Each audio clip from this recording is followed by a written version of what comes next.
At least we need some little comment.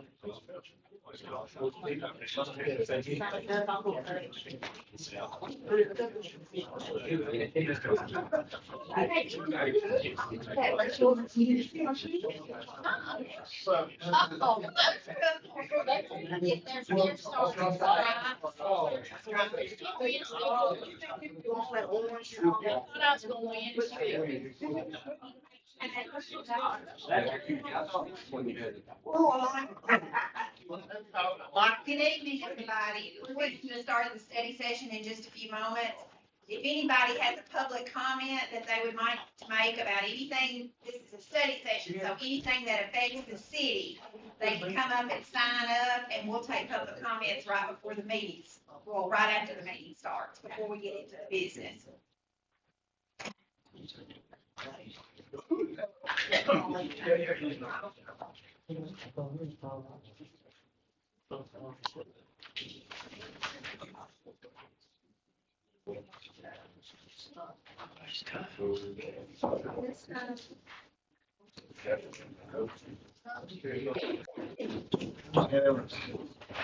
Good evening to everyone. It's the City of Shelbyville Mayor and City Council study session, and it is July the 2nd, about 6 p.m. And we want to open our meeting tonight. Our public comments, did we have any, Lisa? No, Mr. Mayor, we don't have anybody signed up. Okay. Our staff reports, we'll start with that then. Our city manager, Scott Collins, will give us that. Scott? Thank you, Mayor.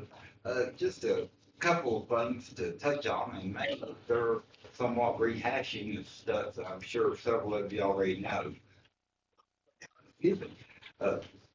Borough bullets, we did that last month, and now we've got a tentative ribbon cutting set for the end of the month. We're looking on or about July 24th.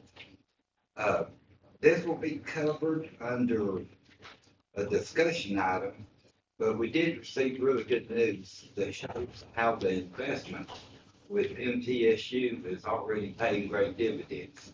As y'all recall, the city invested 3.5 to buy property, and MTSU has exercised their option, and that will be for an additional 4.8 acres, and that will be discussed more thoroughly under discussion items.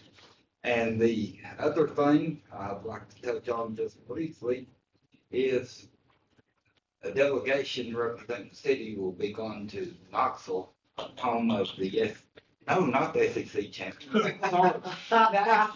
national baseball champion. And during the ceremony on Tuesday, they have a awards breakfast. Mayor, I believe you have some more information on that, sir. Yes, we were very fortunate. A lot of work was done by the South Central Tennessee Development District, also by our city manager, Scott Collins, and Lisa and all of our staff. The city of Shelbyville received the Municipal League Excellence in Downtown Revitalization. Now, what happened on that is we obtained a grant and went to each one of the merchants around the square, and I think Kelly and the other lady, Beth, worked with us, and we went around to those different merchants and asked them if they wanted to take advantage of the grant.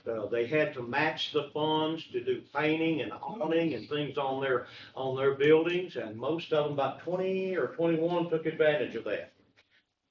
Our square is really beautiful, and Folks is working on the front of their building right now, and we also have the Table and Tavern that's about to open, and Grindstone Cowboys working on theirs. But we are so thankful to receive this. We're grateful and we're proud of all of the merchants taking advantage of it. Again, they had to match the money. A lot of them put more money in than that. The Capri Theater, that neon sign that had been out for a long time, they put a lot more money in it, but we gave a little bit for that, and that is beautiful at night. Our square with the paving and the lighting and everything put underground, just a beautiful place to be, and we're looking forward to more and more tourists to come up there as we move forward. But we're thankful for this, and we received that at this meeting in July, is that correct? Yes, sir. Yes, sir. And Mayor, to put it in perspective, there's 346 municipalities across the state. 11 are being recognized and honored for this award, and of course, we're one of the 11. So, Mayor and Council, that's just fantastic. Thank you, sir. Thank you, Scott, for your report, and we appreciate that, and look forward to receiving that. All right, our discussion items tonight, the number one is Mule Day, local tourist grant request, and Scott will ask you to talk about that. Thank you, Mayor. This is the annual event that has been coming to the celebration grounds for several years. They had requested $5,000. Last year, we awarded them, when I say we, of course, the city council awarded them $3,500. It is a good event and a big draw, so it'll be up to the will of the council on the award. Any discussion on that, anybody? All right, and it brings a lot of tourists to town also. Number two is the records retention policy, and we'll ask our city recorder, Ms. Lisa Smith, to talk about that. Sorry. The records retention policy is something that we should have on file, adopted. It is a policy that sets out how long we're required to keep records. If we were to destroy a record and not have this on file, it could cause us problems. So I've been learning about all this at TAMCAR conventions that I've been going to, and they recommend, just about every one of them has a seminar on this, and they recommend that we adopt policy. The policy that I included in the packet is the one that was established by MTASC, and that's the one that most cities in Tennessee adopt and go by. It has a section for, each area of the city, some that we won't have. There's a utilities section in there. Of course, that's not going to apply to us, but they set out each kind of a record that department might have in their system and how long they recommend that you keep those records on file. Of course, everybody knows the city has limited space. So this will help us where a record gets past that retention time, we could destroy it if we thought it was proper to do so. Of course, we don't have to do that. If somebody in a certain department feels that a record needs to be kept for longer, of course, if there's a record that's being kept for legal purposes, those would be different and they would be handled different. But it's just a policy that we have on file, so if something does come up, we're acting in accordance with that policy. So, and y'all can look over it if you have any questions about it. Just let me know, feel free to ask. Madam Recorder, what is your recommendation, or do you recommend the council go with what MTASC has proposed to us? Well, my recommendation is that we go with MTASC, because that's what I have spoken to several other reporters at the TAMCAR conventions. I've spoken to several people at MTASC. I've talked to Ginger about it, and that's the recommendation I've gotten from them. Most other cities in Tennessee, that is the policy that they have adopted. Any other questions for Lisa on that? A whole lot of work there. File cabinets everywhere, and it's also on computer backup. Okay. We've got a fly up here moving around. I'll try to get him with a gavel if I need to. Our animal control, chief is not here tonight. Okay, all right. Well, if you see us swatting and all that, that's what's going on up there. I thought you were flipping out. All right, number three is our IT policy, information classification, and we'll ask Scott, and then we may have Kay to speak to us too. Yes, sir. I'd like to open up and then, of course, turn it over to our IT director. But Kate has recently shared information with me from both the state requirements coming down on cybersecurity and related issues, and also issues related to us continuing insurance coverage in case of a cyber attack. And as I've not thoroughly read it, sorry, Kate, I've read several pages, but both documents the one document's very elaborate, about 80+ pages, I believe. But in all of it, it talks policy, policy, policy. So Kate is gonna start bringing us a series of policies. And this is another one in the step in the right direction, Kate. So as Scott pointed out, not only does the state have 98 different points they want us focusing on, our insurance underwriting has about 5 or 6 different policy-driven things they require us to meet to continue to receive cybersecurity insurance. And one of them is not all data is equal. Someone's banking information versus the address location of a city building are not the same amount of data. So this policy outlines what falls into what category, how it has to be handled, how it has to be protected, who can and can't access this, and how we can control who can and can't access it. And that's the gist of it. So, Question for Kay? A lot of work, sounds like, Kay. Is that all in the form of software? no, ma'am, that would be files, both physical and digital.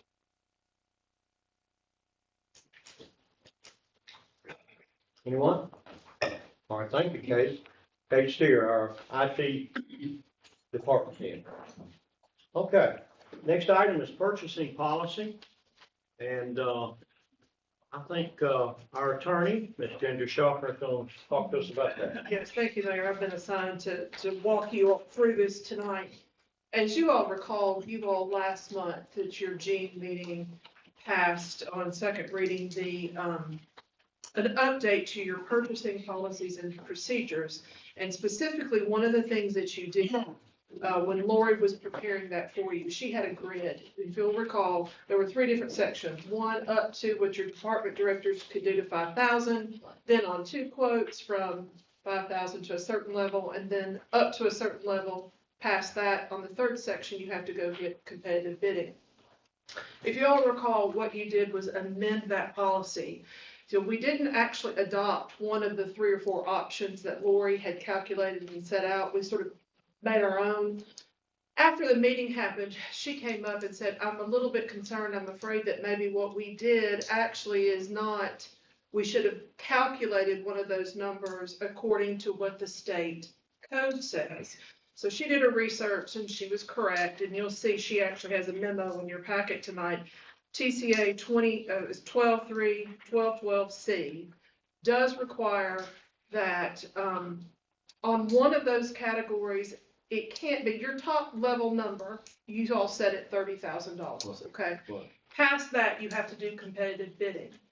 The next section down has to be at 40% of that top number. It cannot be greater than 40%. So just follow me. We need to now change what you all set below 30% was a $20,000 to $30,000 category where you would have to get 3 quotes.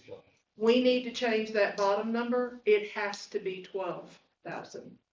If you're gonna retain the $30,000 limit on competitive bidding, that number cannot be greater than $12,000. So they've gone back, your staff has gone back and has changed the policy. You'll see it in your packet. Everywhere where that has been mentioned, they've changed. So what you would have now is the 5,000 goes up for your directors. And then you have 5 to 12 would be your 2 bids, 2 quotes, excuse me, not bids. Sorry, Lori. And then you would have 12 to 30,000 on your 3. After 30, of course, you have to do competitive bidding.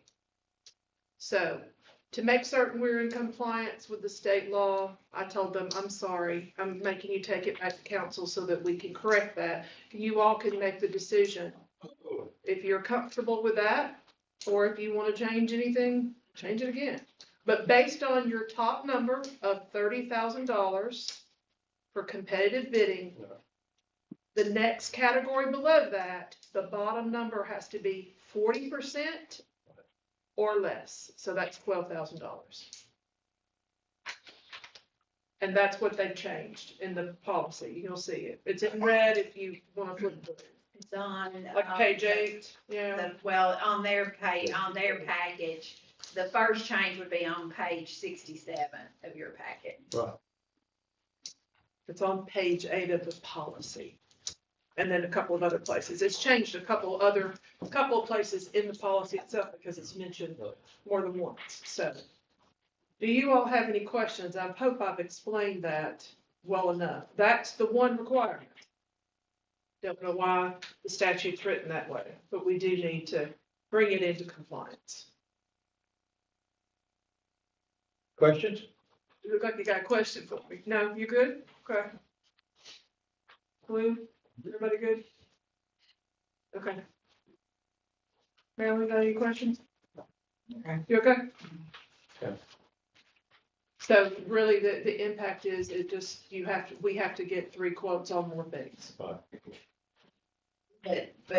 if I can, just so everybody will be aware and know, because it's a policy and y'all adopted it by ordinance last month, Right. then what you're actually doing is amending that ordinance. So we're gonna have to have 2 readings again. So it'll be on this month and then it'll be on next month again too. Okay, no questions? All right, thank you, Lori, for catching that. Lori Sadler, our purchasing department back there. We can even fly swatters that you can get, Lori. We need to get some clothes. I hate to get sprayed, I'll hit somebody. All right, the next item would be our Riverview District Project Initiation, Phase 1. And Scott, looking forward to that. Talk to us. Thank you, Mayor. We're very excited about that.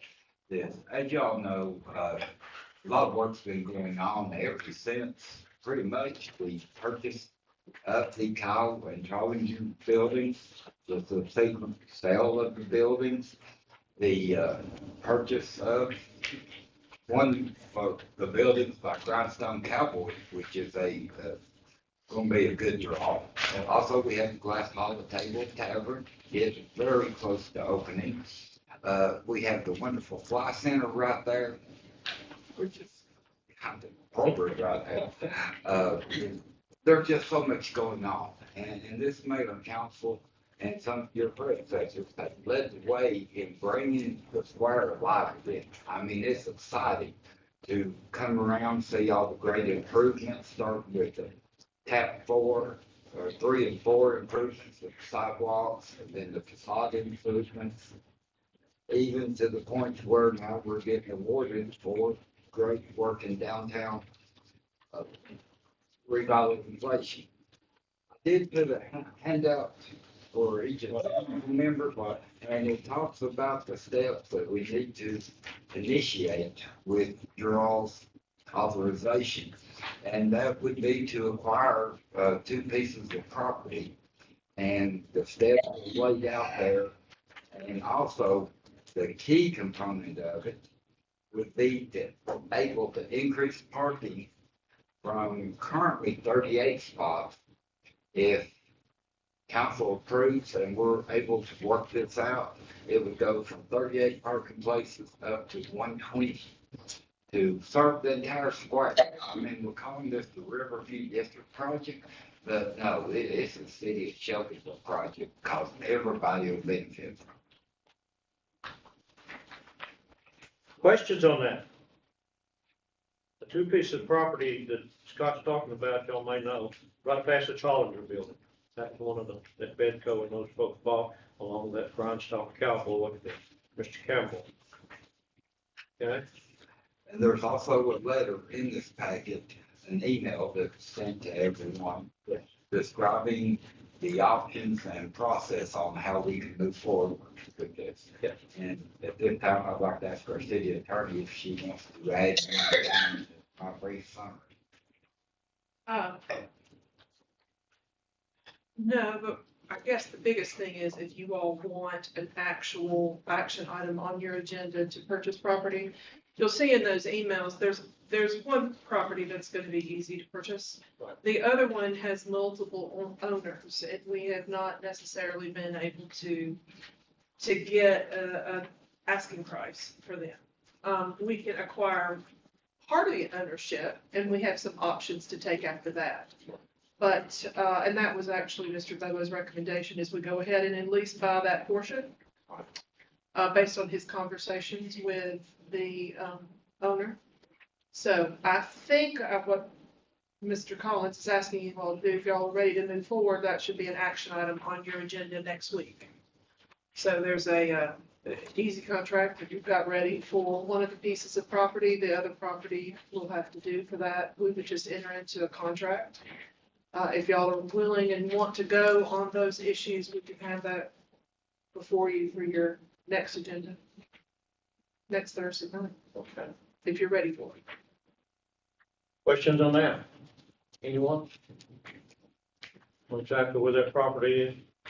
Visited there as a boy. My dad was a pastor, and he also worked in the horse collar business. And the building was right there where this property is sitting. It's kind of interesting to see that, but I guess they still make horse collars, don't they? Somewhere. Okay. Any discussion on that at all? Pretty self-explanatory in the paperwork that's handed out. Okay, let's move to the next item, number 6. I assume that's a yes. I thought we did. I assume that's a Okay. yes. Yeah. Okay, we'll have those. I saw the heads. Okay. Yep. Okay. Wait for Those it. two. All right. Number 6 is the MTSU option for the adjacent property. And we'll ask Scott to start that, and maybe Paul may have to help us on that too. Paul Perry, our airport director. Thank you, Mayor. We received notification on June 25th that Middle Tennessee State University is exercising their option on the 4.8 acres that they had the option on in addition to the already leased property to them. And our city attorney did extensive negotiation throughout the process, with the mayor, the airport authority members, and others. So, Counselor, would you like to expand on that? We actually met with, at MTSU's request, I think it was June 10th, 9th, 10th, several of us did. Scott was there, myself was there, Melissa was there, Mayor was there. We met with several of the representatives from MTSU to talk about the option that they had until June 30th about what we call the adjacent property. And they've got the main property that they're leasing, but and we've been calling it a boot or an L out beside it. It was on a map that was an amendment, not an amendment, but an exhibit to your lease with MTSU. And they had 1 year to determine whether or not they were going to need or use that property, 4.8 acres. They have come to us and they've exercised that option. We had a lot of talks with them at the, like I said, in June, early June. And then Dr. McPhee has sent us the letter. They do want the 4.8 acres. One of the things that we talked about, however, is that the drawing was really not to scale, how it was all laid out. The lease does specifically say 4.8 acres.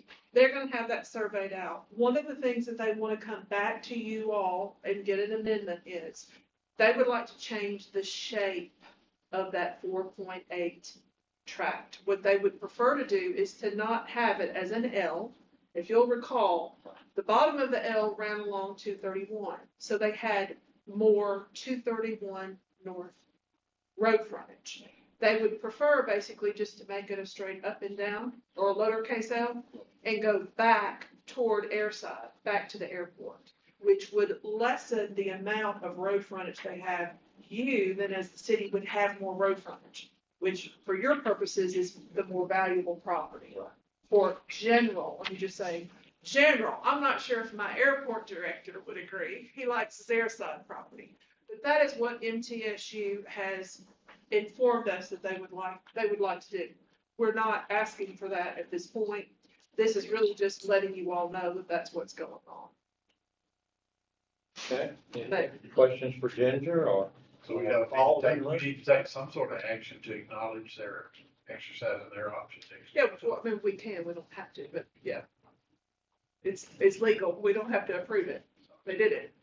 So, Do we need a business motion to acknowledge it or? I mean, if you want one, you do not have to take any formal action. They just have, they've let us know they're going to. They've exercised their option. Yeah. They've already done it. They'll come back. What they hope to do is to get that surveyed and we'll bring back an actual map of what they would like to change it to. And at that point, that was when we would have to do an amendment to the lease that shows this is the actual property that they want. Any questions about that? And that amendment would include any additional lease payments? Yeah, they said that in the letter that they would, any additional payments would be. Right. Do y'all have any questions about that or concerns about the change? Based on our, Anything, son? About this? based on your previous, I'm sorry. No, I was just saying, it was already laid out in the lease, so all they're doing is following along with what the lease said. Yeah. The only reason I ask is that because we have had to look up things in minutes from 20 and 30 years ago, which this is gonna be a long-term thing, and somebody may wanna pick nits 20 and 30 years and say, did they really exercise their option? We got the letter, but. That's all they have to It's do. just and lease- easier if it's in the minutes that we acknowledge. It should be in this minutes that was presented to you, that they've exercised their option. There's nothing wrong with you if you wish to acknowledge it, but it is not legally required. They've exercised it. I could just put it, if it would make everybody feel better, I could just put it in the consent agenda as an As an acknowledgement. Probably a good idea. Okay, I'll do that. I want you to do the audit of it. Yeah, I'd probably do, yeah. But does anyone have any concerns about the future request for them to change the shape of that additional 4.8? Based on your earlier, based on a lot of comments that we had in conversations, a year and a half, seems like ago, about the lease and about that in itself, it seems to me that this council really wanted more road frontage, 231. So we reported that back, of course, to MTSU officials. Of course, the mayor was there and also expressed his opinion to them. We felt like that probably would not be an issue with this council. Right. But if it is, we'll go report it, but I don't, unless you tell me. What's gonna be the purpose of the acre and a half that we approved in the budget behind Feed Store? Where's that going I'll can answer. to fall in? All the Here it letters. comes. Smiley, oh Smiley right there. He's smiling, they're painting his man. No, the, Paul Perry, our airport director. Paul. the current request for the it turns out to be like 1.4 acres there behind the feed store. The first need for it, or the first use for it, would be actually parking. For the current construction that's underway right now. If you've been out there or you've been down 231, you can actually see the mound of dirt that's out there that they've raised Right. of topsoil for about 6 acres worth of dirt that they've moved. That would be lowered down and then used as a parking area. And then after the temporary is moved to a permanent location, that will be turned back over to the airport, and the airport will in turn use it for site prep for hangars, more hangar space, like the ones that are currently under construction now.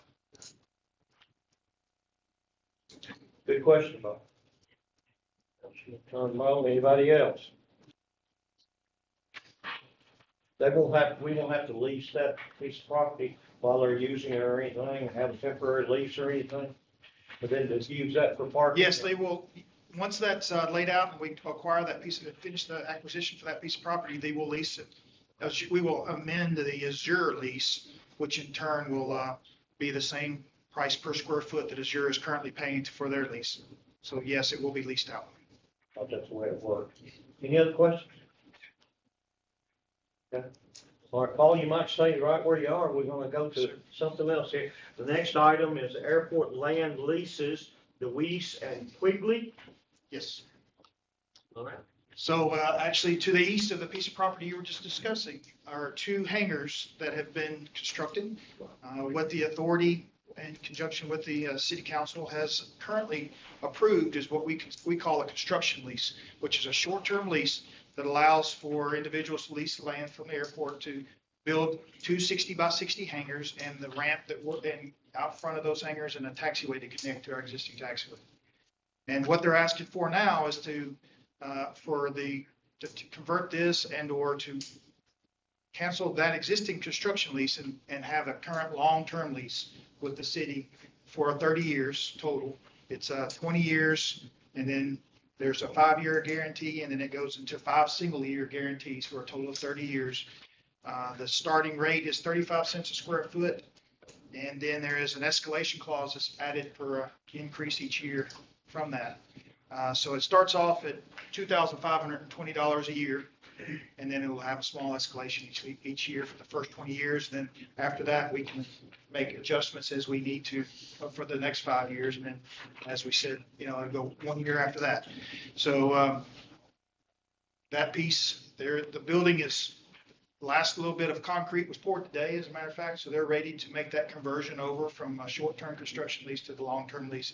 The reason why we divide it up is because that way it allows, when they're not able to use their hangars during construction, it doesn't count against their years of a lease. It allows for them to get, because a lot of times loans that people need to take out for buildings like that will convert over to something separate after construction is complete. So that will be two separate loans, two separate leases for those pieces. And they're leasing 1,200 square feet of property. That's 260 by 60. So we charge them for the hangar itself and for the ramp space at front. Even though they're using a little bit more than that, that's all we charge for, because we're requiring them to build the taxiway to get to that piece. Will they be jet hangars?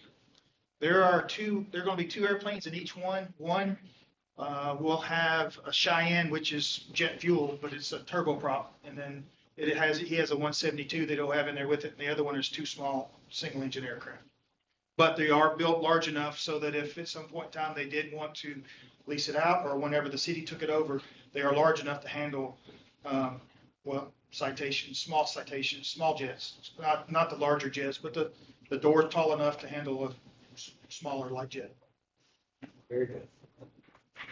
So in the near future, what is your projection? What do you see as far as this happening more and more?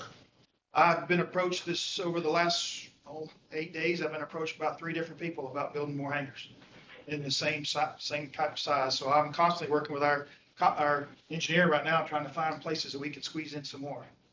So it's at some point in time, and I hope to near future be able to build a taxiway that will open up about 10 more acres, because I have on our designs about 70 hangars. And then if I can open up then I'll go for the next taxiway and open up another section, which was the other part of the Carrick property, a little bit farther to the south, that can add another 30 hangars or so there. So I'll fill up every inch if I can. You have a question? Thank you, Paul. Sounds like you're right on top of it. We appreciate it. Okay, old business. An ordinance of the city of Shelbyville, Tennessee to approve, this is the first reading, public hearing. An ordinance of the city of Shelbyville, Tennessee to approve the rezoning of 2.5 acres owned by Robert and Dana Collins, located on the east side of the South County Boulevard and referred to as tax map 0891, I think, or I, Group F, parcel 001.00 from residential R1, low density residential district, to commercial C2, general commercial, and repealing any ordinance or portion of ordinance in conflict therewith. There's Tom. Hi, Tom. I'm here Here's for our the planning director. next Tom, 3. fill us in. So this, if I could just make one correction, this is for the second and final reading in the public hearing. Dana and Chad Collins, they're wanting to rezone their property from residential to commercial. It received favorable recommendation from the Planning Commission. I think that was in May or June. I don't recall off the top of my head. And it meets our future land use map comprehensive plan There was one item on this particular property, and that was, the infrastructure is not, it has a 4-inch sewer, which limits the types of commercial, businesses that may go in there. So our sewer ordinance requires a 6-inch, sewer line, and, so Shelbyville Power required a deed restriction or restrictive covenant, to be on the property. So any future development will have to, if, depending on the type of, business, will have to upgrade the sewer line. Okay. Everybody remember that? Have any questions about it? Okay. I think Mr. Collins is with us tonight, maybe, and we appreciate that. All right, don't have any questions at all, and that, the final vote on that will be next Thursday, is that correct? Okay. All right, Tom, if you would stay right where you're at. Yes. All right, this will be a first reading, new business ordinance.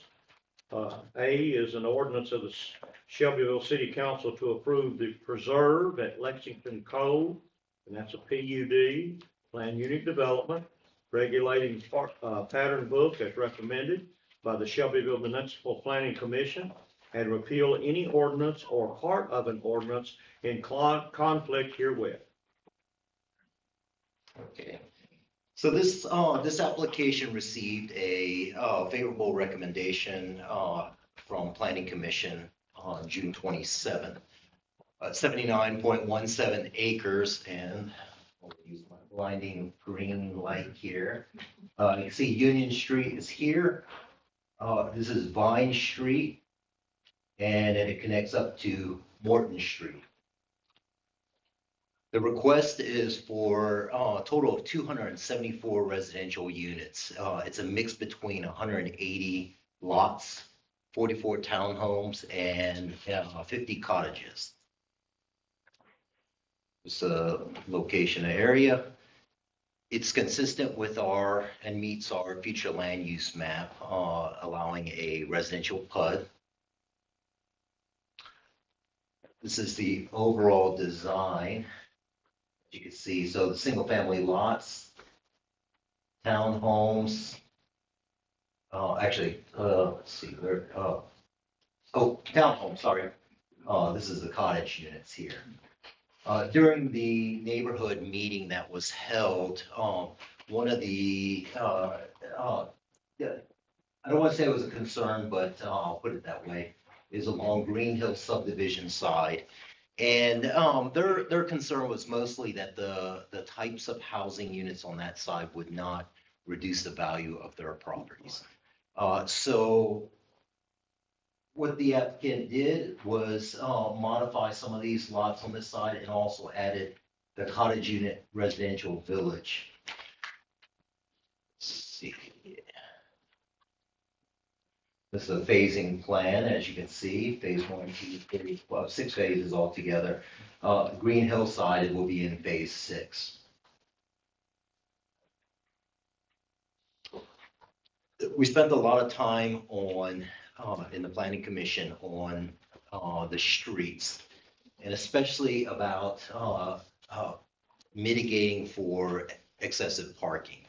So one of the items that was brought up, you'll see this in red here off of Lexington Cove, as well as the blue, the more, I think that goes magenta, if anybody who's in that color there. Wait a minute, let's see, sorry. Yes, so those are both the type A street, which, if you can see from this, allows for the parallel parking. Those two areas. In the smaller streets, in the public street that they call type B, those ones do not accommodate for it. And they're, let's see here, you'll see where these streets are located. Let's see, public street type B is all through the residential area.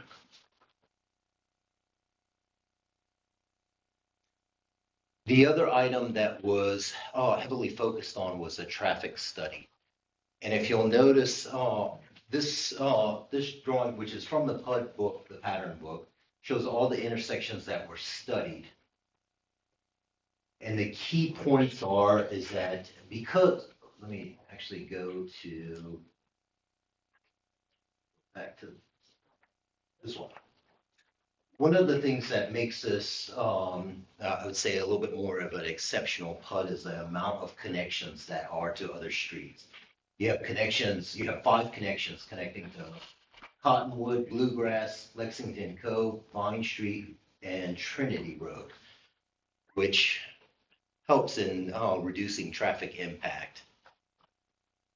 And as you can see, there were only 2 areas here, Morton Street, as well as on Vine Street as it connects up to Union Street. There were recommendations for improvements. These were the recommendations for improvements. And I will add that there are some within the recommendation, the approval called for 4 procedural comments, and then the other were 10 different items, 10 different conditions. Those conditions were more of a technical aspect. Some of it has to do with just consistency within the document. But one of the items that was brought up was the traffic study. And at what point does the traffic study get triggered for and improvements are required for Morton? We go back to this phasing plan. You'll see Morton Street up here is in phase 2. So at some point, between staff and the applicant will work on having that determination. I'm hoping to have it actually before the actual meeting next week. So let's see. Some of the these are some of the different types of housings as well as our bulk regulations for it. You have the townhome models. These are the cottages, and then single family. There's a lot of pedestrian access along walkways throughout. And then the other item that was brought up was just a percentage of active open spaces. That's it was not indicated in the pattern book, but we should have that pretty soon as well. So, favorable recommendation from Planning Commission along with the 4 procedural comments and then the 10 conditions of approval. Okay, questions for Tom? I was at that planning commission meeting myself, and that 31%, I think, part of that green space you're seeing up there is detention area. And so they were working out to see exactly what the percentage would be for I guess, citizen use and things like that. And if I understand correctly, this is not a wet pond. Okay. Okay. Everybody know about where we're talking about, where those streets come out? If one of them, Trinity, comes out in Green Hills, it's a dead end street right now behind Shovel Mills Baptist Church. And so you would come out on Trinity, and then what does that street turn into right there? Green Hills Drive or something? Yeah. And that's where it accesses 41A. Yes. Okay. And Vine Street, of course, everybody knows where it is, down next to Gallon Smith. And that's where it comes out on 49. And then these other locations, hopefully you know where those are. We had talked about the side entrance garage because of parking in the driveways. But most of those garages looked like they were facing toward the street, didn't it?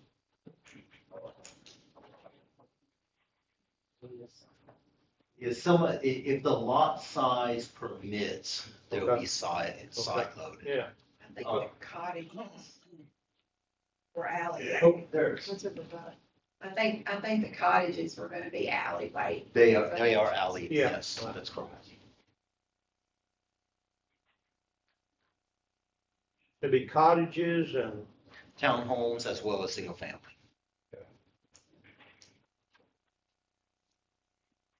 Questions? Comments? Okay, now, I guess we'll have that next Thursday, right? That's correct. Okay, It'll be first reading. okay. Thank you, Tom. The next one, you probably need to stay in place. Yes, sir.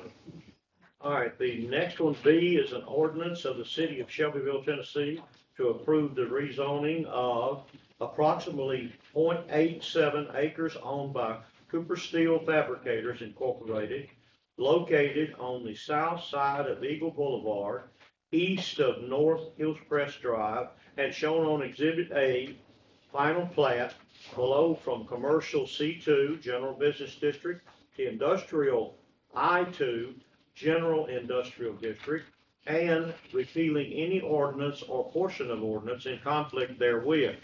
This received a favorable recommendation from the Planning Commission. All right, Tom, talk to us about that. Well, I will point out that, you see your mistakes only when it's large. There are no townhomes there. This is 0.87 acres, and let's see. The property, both that property as well as that one were recently combined, and they were reported. I will point out that this particular rezoning application doesn't meet our future land use map. As you notice, this yellow is mixed residential. This is more industrial or innovative. So it's inconsistent with our future land use map. But if you look at the two photos, this is on the right-hand side is the actual underlying zoning. The left-hand side shows the overview or an aerial photograph of the actual uses.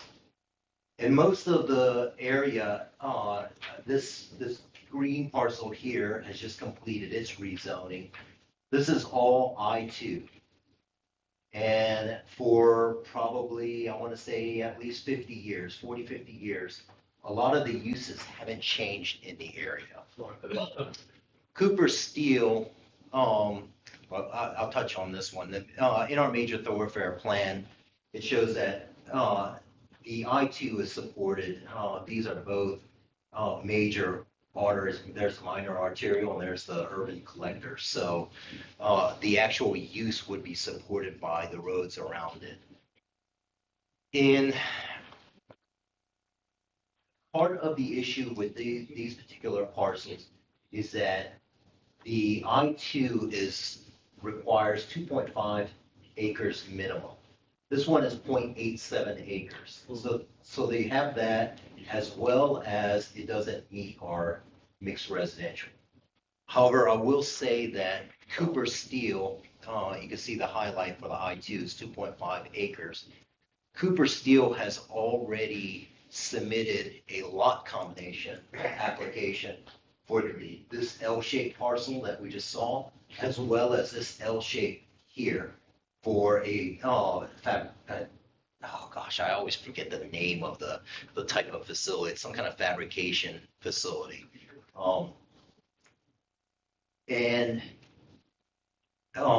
So this 0.87 acres will then become a part of this larger area, which will be approximately a little bit over 6 acres.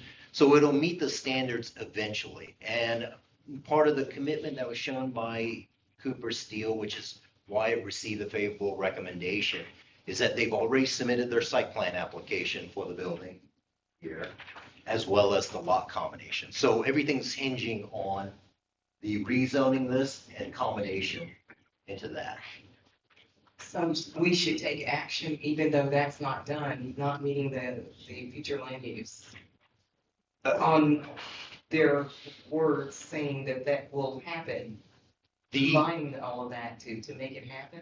Sure. So the way that we look at it is that, well, one, in this case, I think the future land use map is inconsistent. Because if we go back here, all this is mixed residential, which doesn't allow for the industrial. But the use of it has consistently been all industrial. So in this case, the future land use map, I think we can conclude that maybe there's an error in that. As far as the size goes, with because they've shown, they've already submitted their application for the lot combination as well as site plan application, then we're 90% there, confident that they're 95%, that they will actually combine everything. And in this case, let's say worst case scenario, or taking the devil's advocate, is that if the parcel does get rezoned, then it becomes problematic for, no matter what, it will have to be combined with something else in order to be a viable parcel. So I will point out as well, one of the parcels that is combined into here, this little leg here is actually a roadway. So it's not even a true lot. It's going to be an access road for the property.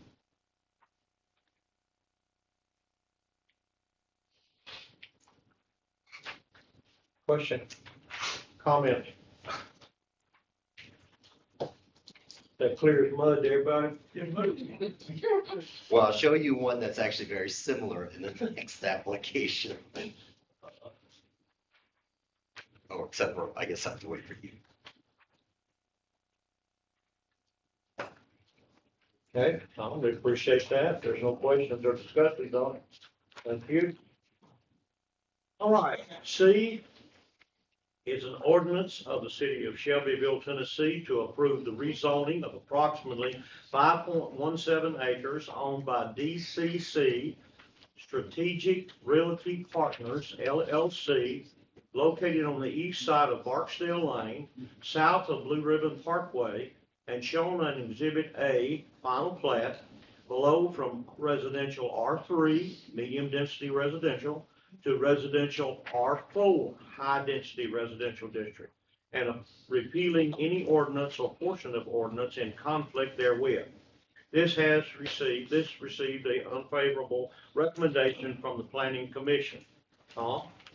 Okay, so this one's very similar in a sense, because this also is inconsistent with this application is inconsistent with our future land use map, comprehensive plan. These two parcels here were split off and combined with this larger parcel here. Recently recorded, so you see that size. So it's these two here, here. This is a concept plan of the proposed high-density residential that provides for approximately 50-some units.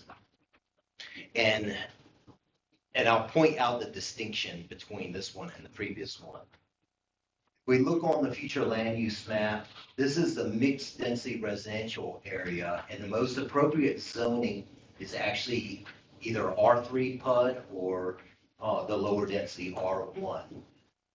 If we look at the existing underlying zoning as well as the aerial photograph, this area in green at the north is predominantly single-family residential.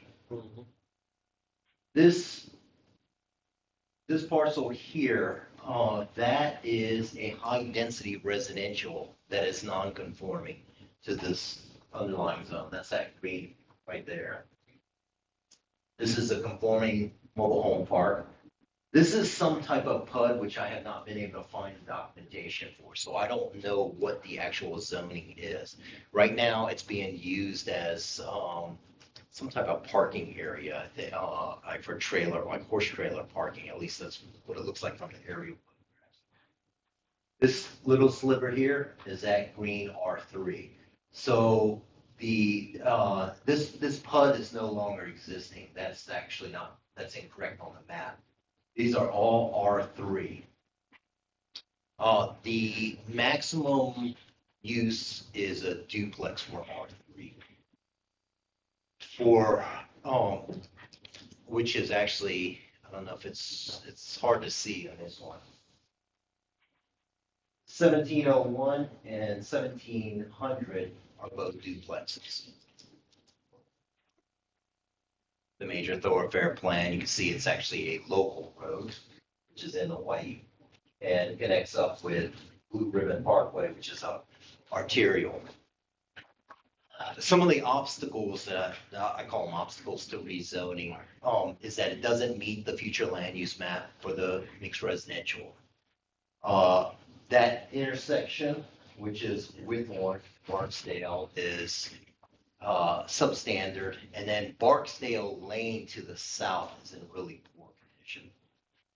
So the reason why this one received an unfavorable condition or recommendation from the planning commission is because we actually had a split vote, a majority ruled on this one, is because there were other conditions that might be able to address in a subdivision phase, but cannot be addressed right now. In rezoning application, because we have to look at it on its face value, the concept plan in this one is not binding. They can do, if it was rezoned to R4, there's no, that concept plan doesn't provide a level of commitment. Whereas in the other plan with Cooper Steel, they've already taken a chance and submitted all their applications, risking for themselves that if it doesn't get approved, they'll be able to adjust for it, but I'm just saying that they're showing a level of commitment that this application is not. So in this case, this application received an unfavorable recommendation of the planning commission. You said, this is my order here, this is my order. You said 52 units possible? Yes. Would that go around by the industrial parkway, that the back of those duplexes that are existing? Where would they go? You mean the actual 52 units? Yes. Well, I can tell you that the 52 units, how do I put it nicely? What typically happens in concept plans is the maximum use possible based off of however many square footage of dwelling unit that you can do for each unit. So in this case, taking that number of acreage and dividing it by that, you arrive at close to 52.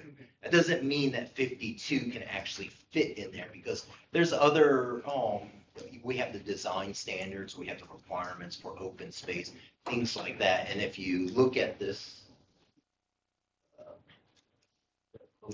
direction.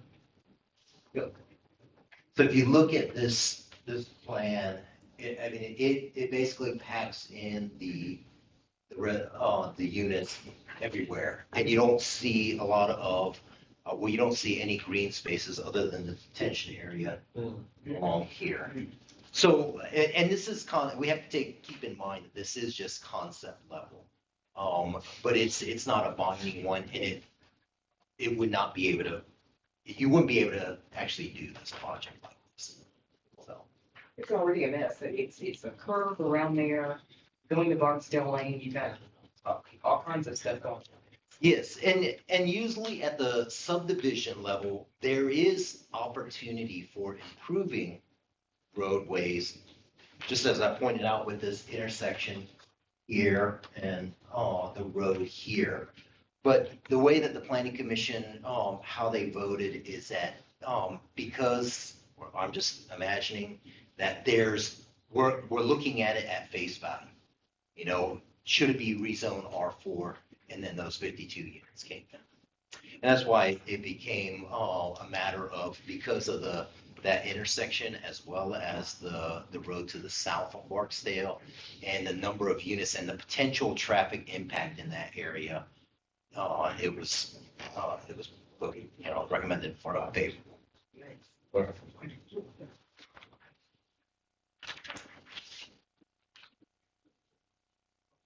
Any other questions for Tom on that?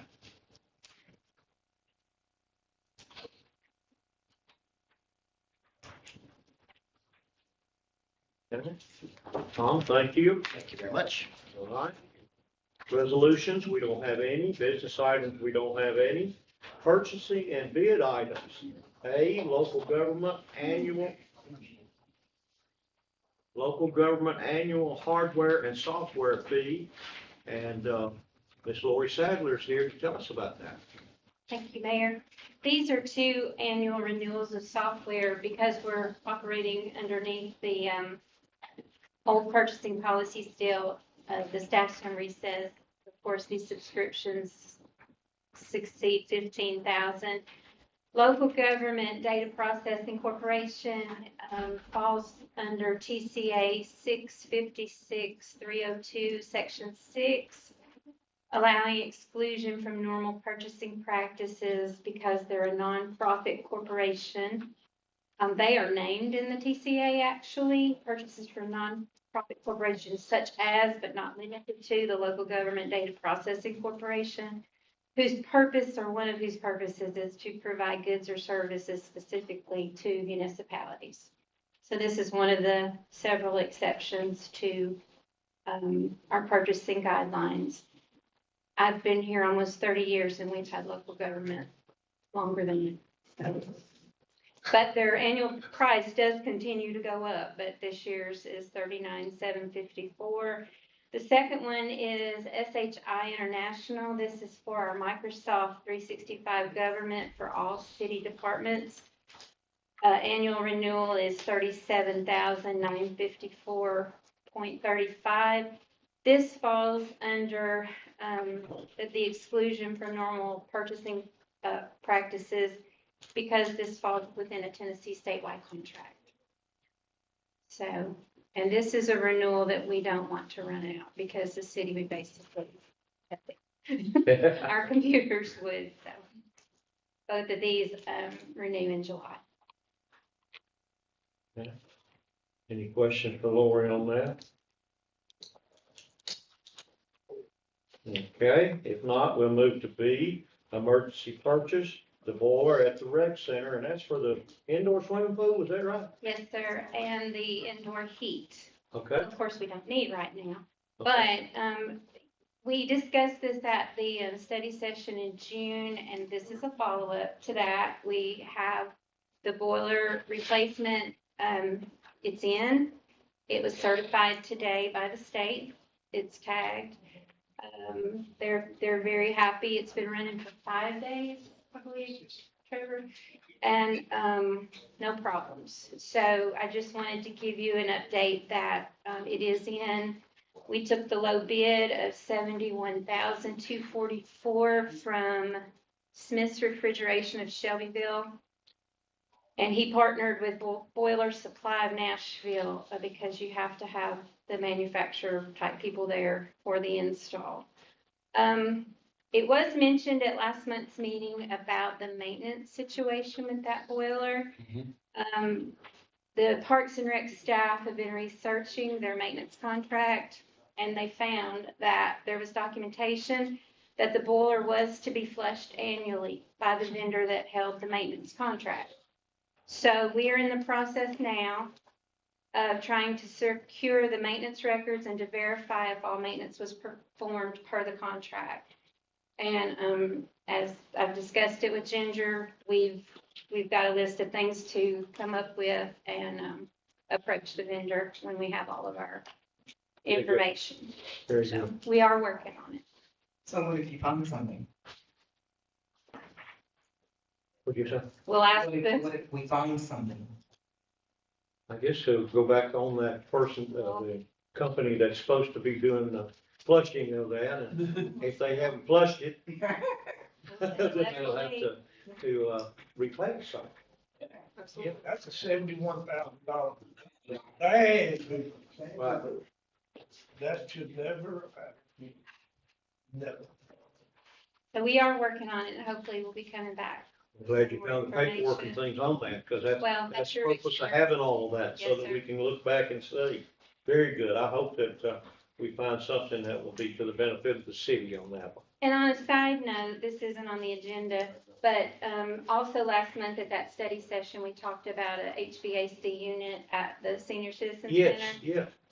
And I had 2 quotes at that time that were over 15, but 4 came in and one of the four was 13,264. So that has been installed by a local HVAC company for 13,264. So it didn't technically have to come back to y'all, but I wanted to update you as to what happened. You would, glad and that's already taken care It's of. in, they're cool. That's in our senior citizen center. They're happy. Yeah, good. All right, the next item, the C, is a tractor with a side mount mower, and that's for the streets department. Yes, sir. And now we're shifting to fiscal year 25. This is new money. And this was a budget in the capital fund, street department. The budget amount was 121,000. They would like to purchase a New Holland. It's a cab tractor with a Tiger cutter. It's at Chattanooga Tractor and Equipment in Tennessee, and it's on the lot, which is amazing. If y'all been with me the past 4 years since COVID. It's a Sourcewell National Cooperative Contract number 082923-CNH. Total price $114,500. And again, the budget was, they budgeted 121. And the reason for the variable there is, if, like I said, if you've been here the past 4 years, you know these contracts, they have clauses for increases. So they budgeted thinking they might not find one for 6 months or 9 months, but they are holding this for us in Chattanooga, as long as nobody walks in with, Good. cash money. Good. Our name is on it if you all approve it, and that'll be a savings of $6,500 Correct. from the budget. Glad we located one. We're in the second day of our budget year, 24-25. All right, D is the skid steer loader, and that's for the cemetery. Yes, sir. And again, this is new fiscal year. Another situation where it's a Sourcewell contract holder. They have one on the lot. Actually, it's at the cemetery. They're demoing it. Do you still have it? Still has it. I put 12 hours on it. And this is a JCB model 215T skid steer loader with attachments. It's TriStar JCB, Murfreesboro, Tennessee. Again, it's a Sourcewell contract 020223-JCB. Total price $73,361.71. And the budget in the capital fund was $76,000. So that's a little over $2,000. Good. Ben, are you liking that? I'm in heaven. Okay, all right. Can I make one note, though, Mayor? May I make one note? Sure you can. Public Works did give us, you'll see in that contract there on that Ms. Lori put together is, we're getting an extended warranty. For that purpose, if something happens, they come down here and take care of it for 3 years. But we couldn't have done that if it wasn't for Public Works giving us a spring sweeper to sweep our roads with it, which wasn't budgeted, and we'd have still been under budget, but he give that to us as a hand-me-down to help us out, and we was able to get the extended warranty. So I want to thank them. That's the way the city should work. That sounds great. Thank you for bringing that up. Okay. Anything else from Miss Lori while she's here? Okay. Fly swatters, Lori. Next meeting. Okay, appointments. The airport authority, that is a mayoral appointment, and I think it's ratified by the council. And that's a 5-year term, and there's one appointment on that. And I think the person who is on there now, instead of being in a position to be reappointed, there are term limits at the airport authority, and 2 terms, then they have to come off of that. Okay, so we'll probably have a new person, and I talked to Mr. Perry a little bit about it today, and Miss Lisa this afternoon, so we'll move forward with that next week, okay? And council, if you have suggestions, know folks, let us know as we move forward. Are you sharing a name with that? Are you sharing a name with that? Names? The person that's gonna, there's one person that's gonna move off of that automatically because they've served 2 terms, and that's Mr. Eric Kozar. Kozar? Yeah. He'll be coming on. Okay, the beer board. Okay, and, council appointment, council will appoint that, 1-year term and 5 appointments. But we'll talk this afternoon. Lisa, give us a little update on that right quick. That board turns over, I don't mean it turns over, but those appointments are made every year. It's a 1-year term. The whole board comes up. All of your beer board members are willing to continue to serve, so, everybody's fine with them. It's a good board. We have a few new members over the last couple of years. We've gotten a few new members, but they do their homework. They ask the right questions, so. I think Ginger will agree with me. She's at all those meetings also, so. Okay. Any other questions on that one? Okay, the next one is the Industrial Development Board, IDB, as we call it. That is a council appointment, and there will be 2 appointments, 2 members. Their term is ending. Their 6 years term, and they can be reappointed if the council so decides, or we can have 2 new appointees. Lisa normally contacts those people and see if they want to serve again. And if we decide, if the council comes up with new names, then we can make sure that we contact those folks and make sure that they can serve. We appreciate all these committees and these things. I served on the BZA for years. You do not get paid for that. These are all volunteers giving their time to the city of Shelbyville to take care of business. And we appreciate each and every one of them that's doing that. But that will be a council appointments. That's a 6-year term, and 2 of the positions are coming up for either reappointment or replacement. Okay, and we'll need names if you have someone in mind on that, and get those to Lisa if you would.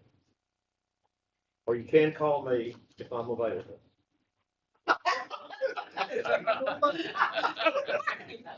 The library, I'm having such a good time tonight. The library is a mayoral appointment, and it's a 3-year term.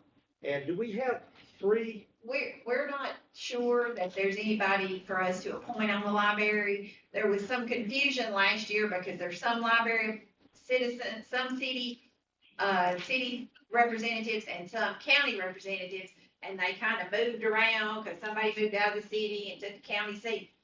I have emailed the director and asked her to give me her updated list, see if it matches mine, and then we'll find out if we have to appoint anybody. Do you know, Mark? I saw you raise your hand. I know you serve on that board. Yeah, we there are a couple of names that Mark, Ralph, Brian, a couple of the rest of the group talked about the other day. I was not there, but Ralph and me, okay. What's going on? I think that they got at least 2 that are coming in. Okay. So I'm sure Mark will be good on that. Well, I sent her an email, so I'm sure she'll answer me back. If everybody would get those things to Lisa, then we will work together, and I will be available if I'm needed. Other business. Do we have other business tonight? Yes, sir, you can. Make sure you get in that line. Like this. Okay, Councilmember Let's go Turnbull. to council real quick. How many of y'all received any calls from your constituents about the Shane Hooper rant the other night? I have.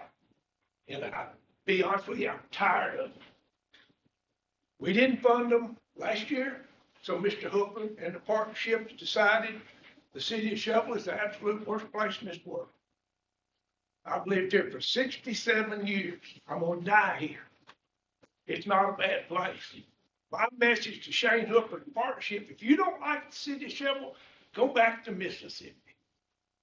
They've done one thing for the city of Shelbyville, folks. They brought us a chemical factory that they call Project Cardinal to keep anybody from knowing what's going on. That's their greatest accomplishment.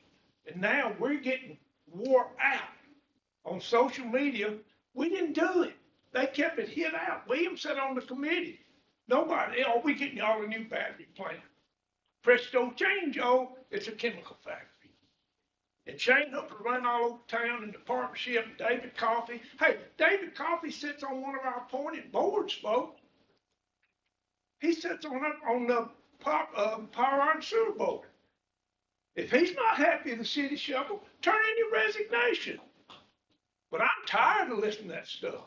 And the people out here in the public's tired of it. There's people in here that used to think Shane Hooper was the greatest thing that ever walked. You don't hear anything out of him anymore. But I'm tired of him attacking the city of Shelby. I'm tired of it. If he wants, if he don't like it, go back to Mississippi. He's got one accomplishment. He gave the industrial park away. He gave Duck Sand such a deal on taxes, they'll be out of business and gone before it ever comes to the end. And that, folks, people have called me, Bob, did you see that? Bob, did you see that? And I've watched it 4 or 5 times. And I get mad every time I watch it. But to stand in front of the county and go off on the city, county's still funded and they're the greatest people in the world. But the city's the worst people in the world. And I ain't going for that. I'm not going for that. And you people, social media, don't fire into the city. If you want to get on somebody, get on Shovel Bedford Partnership and Shane Hooper. They're the reason it's here. They're the reason it's here. Now the city of Shelby, we got to deal with it. We have to deal with it. We're looking maybe getting the fire marshal to look into inspecting the place. They want to charge us $50,000 to $65,000. That's not our fault. That's not the city's fault. But we will make sure it's right, or they will not get a CO, certificate of occupancy.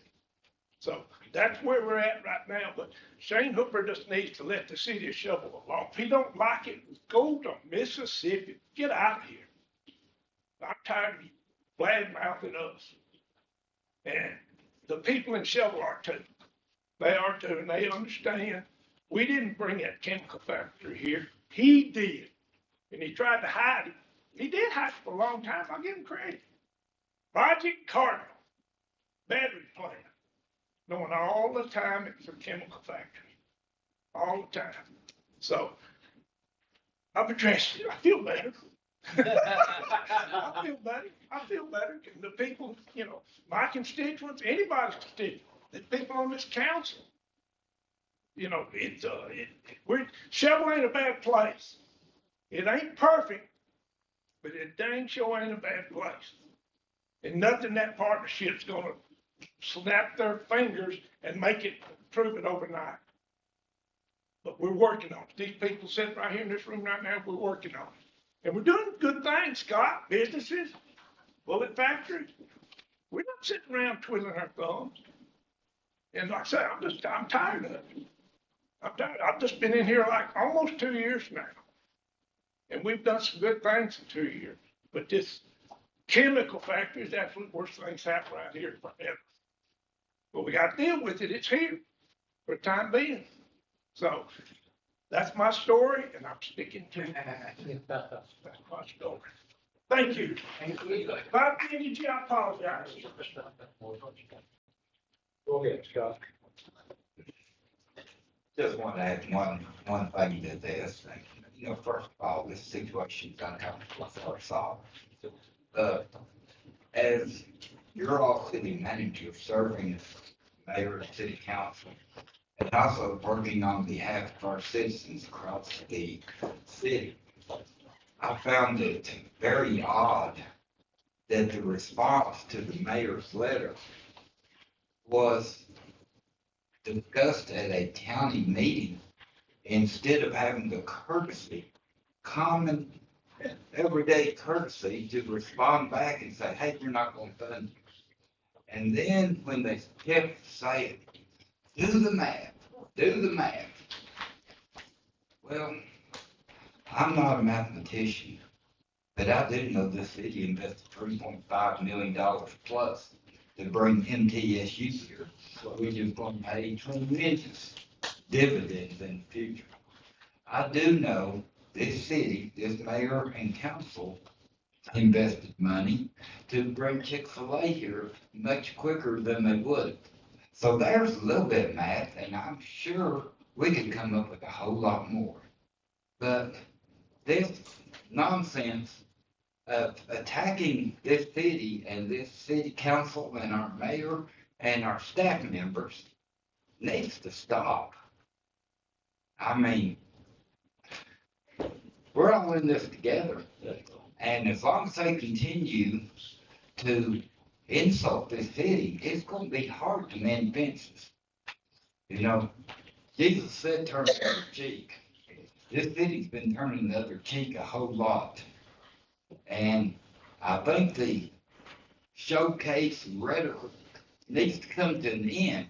And I challenge the Shelbyville Bedford County Partnership Board to try to stop this not infighting, but this public outcry. If you've got a problem with this city council, this mayor, myself, or anybody else, we're right here. We're right here every second Thursday and every Tuesday preceding the second Thursday. So come see us. Sorry, Mayor. Well said. Okay, okay. Anyone else have anything to say? I do. We need to make clear this beautiful building that we're all sitting in. It was my understanding, and I was here, that the Chamber of Commerce could use this building as long as they kept it in the condition that they received it and they did not abandon it. And two things happened years back. After the city had asked and requested that Chamber hire actually it was an industrial recruiter to start with. We approached them with, let's get an industrial recruiter that will bring businesses to Shelbyville that will hire hundreds of local jobs for people. That was the original intent of this whole thing. That didn't happen. Shelbyville got this built back. We have spent thousands of dollars and hundreds of man hours of our local employees to make this building back in the condition it's in. You all saw it before then. So we did not, and the building was actually abandoned for days at a time. No one was here. So it was not, nobody forced the Chamber of Commerce away from this building. And that's the only reason Shane Hooper's here, because then that's when we got the county to come with us, partner with us to bring, and originally an industrial recruiter was the word that would bring factories are city and county that would hire local people at a above average wage. That was the statement that was made and the intent. You want to go ask a question to somebody, why is the person that was hired by the city and county, paid for by the taxpayers' money in Shelbyville and Bedford County, why did this person who had the only direct pipeline to Duck Sand from the very beginning, why did he not tell us or bring it back to the officials of what this plant was and do the right thing instead of giving us information of Cardinal? And finally, it took a long time to ever get the word battery plant out of it. And originally, we were talking about hundreds of jobs, and that never got really, we were never really informed that that was not the case. And that's my understanding of the way this situation has come down. So I'm delighted that this council is working to continue tourism, to continue trying to bring industry to our town. And if it takes this council and the mayor and city manager and all of our department heads, we'll just do it. If we have to do it, we'll do whatever we can. But but I really wish we could have gone back and stayed the way we originally worked with the Bedford, with the, what was it called, interlocal agreement between the Bedford County and Shelbyville. That was started off as a great deal.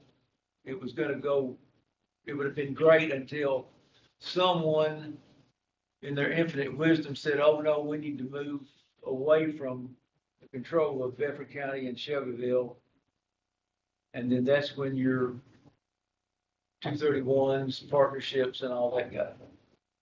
So that's a little bit as best I can recall, and that's my recommendation, but I'm proud of everybody on this council and that all of our directors, and I think that we'll continue with whatever to do the best we can for Shelby.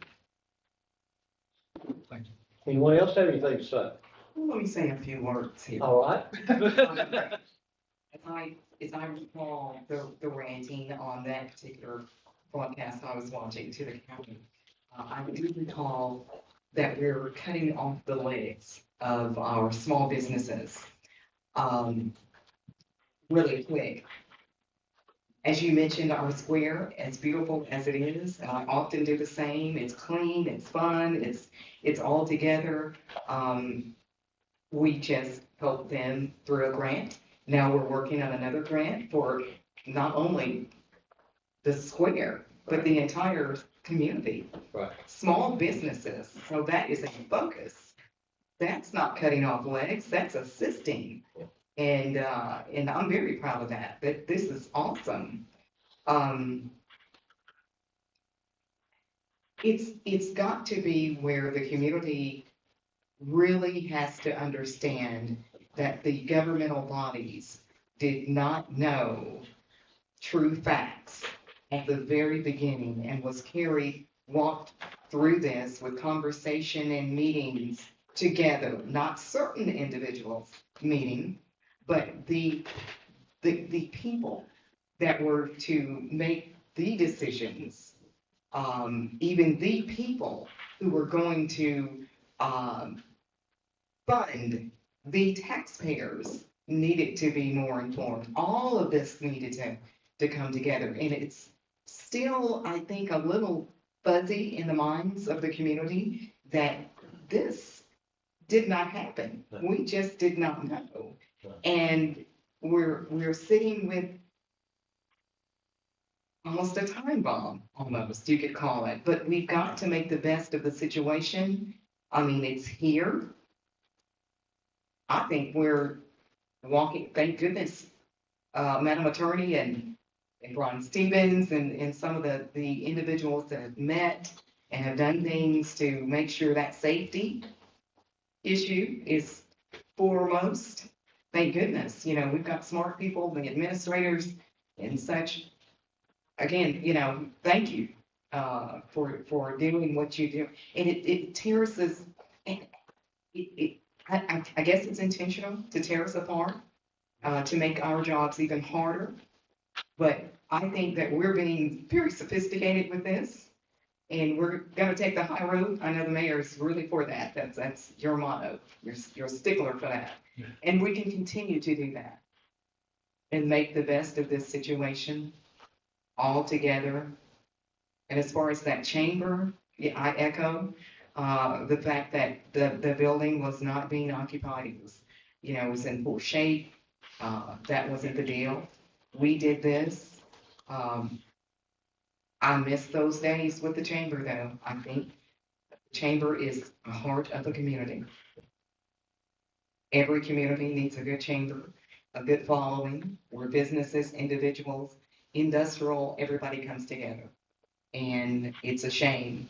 I don't see that. I don't know where the magic wand is to put that back together, but that's a shame. We did not instigate that. And I don't know where that's going to be mended, if at all. A little bit of a different subject, though, real quickly. I don't think I'm permitted to even ask this, but if Descon has gotten a tax break and it went from 200 employees to less than 50 or 30 or whatever, how does that continue to stand? I don't know. I mean, it just seems like that's discussion that needs to come up around the turnpike.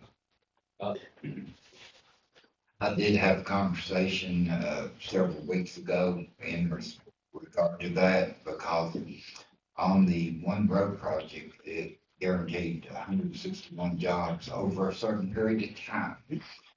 And then as far as the Tennessee Department of Economic and Community Development, the incentives that they are taking advantage of do have job requirements attached to them. And Mr. Hooper said that that would be between Duxon and Tennessee ECD. That's the answer I got when word kind of circulated that there's only gonna be 30 or so jobs. But now, one thing, Duxon officials have been very, very cooperative, and our team is working so well with their team in hopes to use our city attorney's mantra, safety and success. But the job issues, I can't answer that now. Any other comments? Well, I was planning on saying something earlier, but I thought we were gonna be on a positive note, because I'm tired of also seeing the comments on Facebook and others that there's a lot of misinformation out there in just conversation, water cooler talk, whatever you wanna call it, Facebook news, which infuriates me because it's always bad. It always gets personal. It always gets attacked. I'm not here to attack or defend Shane Hooper, other than when it was Cardinal, it was Cardinal. We didn't know the name. We didn't know the details. We have to let the system work. The state of Tennessee has turned down twice now any kind of review for us. And I regret the vote we took last month personally, that we're now going to spend taxpayer money to kind of force them to do a review for us when it doesn't meet their standards. And the meeting you had the other day even confirms that to me even more, how the chemicals are just not going to sit there and be a time bomb, as Ms. Ewing says, because there are laws, there are codes.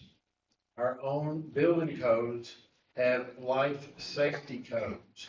Any professional architect or engineer involved in that construction project, which is hundreds of millions of dollars, will make certain this law is adhered to, because their license is on the line.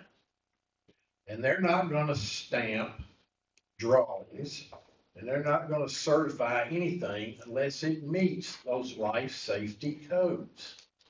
And from what we're hearing from the state of Tennessee, we really do not have life safety big time issues here. That's the reason that they're not willing to just help us jump on board, I guess, as some people want to do, and call it a chemical plant. Yes, it has chemicals. But I assure you, there are plants in this town that are much, much, much worse time bombs that are sitting here than Duxon will ever be. Right now, that's the water cooler talk. That's the thing that everybody wants to talk about, and we don't have any information. Other than we know the Koreans, Duxon people are most cooperative. They brought back people from Korea to make sure they had the right interpretation going on. I've seen nothing but cooperation from them. And on our side, I hear nothing but rumors. The 35 people. All those are attached to clawbacks that if they don't employ the people and make the investments and make it go, they got to pay all that back. So I don't know why we have to worry. We were so upset when we're still in the middle of a construction project. But we've got to let the system work. And just because a citizen comes up to me, or excuse me, any of us, and wants to know details and hears these rumors, sometimes we have to say, I don't know, but I'll try to get you that information, rather than just piling on and trying to point the finger at somebody to blame. And I think that's what we've been doing for the last year and a half. They've been here for a year and a half building this thing. We've had reception requests for our attendance. We refused to go. I win. The Koreans were serious about trying to communicate with the city. all we've done, I think, is kick sand right back at them. Come to a Summit was the first contact. We don't have a relationship with anybody on that site in that building. That speaks volumes for the city of Shelbyville's practices, not Duxon's practices. Rather than continue the rant, I'll just let it stand that the city council right now can't change any of the codes that they're having to fulfill, and they're gonna have to comply with the law. So while we're even discussing it, while it's still in flux and the engineers are completing the drawings to stamp to give to us, is beyond me, other than you wanna make personal attacks. I don't want it to be personal attacks. I want the system to work and the citizens to get the high quality jobs that they're bringing. I'll leave it at that. Anyone else have anything to say? Motion to adjourn. I have listened, I have watched, I do take the high road. I don't like to stir things up. As y'all heard me quote before, vengeance is mine, saith the Lord. And I leave it in his hands when things are told that are untrue, when false accusations are made, when the city of Shelbyville has had to spend hundreds of thousands of dollars for that plant out there.